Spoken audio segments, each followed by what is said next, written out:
What's up YouTube? Vik-Werks checking in. Another video for the MK4 R32. So in this video we're going to upgrade to the W8 console. Pretty much this is a W8 Sunroof console that got painted from gray to anthracite or sand black. There's this gentleman in Poland that actually makes them still.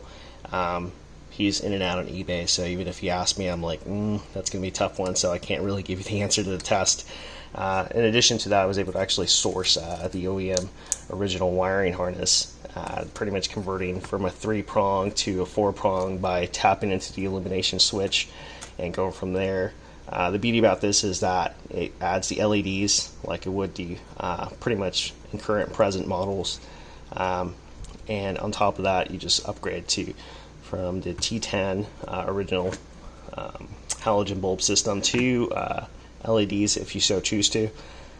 Pretty much a nice complement to the interior to just pretty much facelift the vehicle and go from there. Other than that, just checking in, letting you guys know that's what's next, and just going on and moving on for the next one to just get that car roadworthy and stay tuned on this journey. Alright guys, thanks for checking in.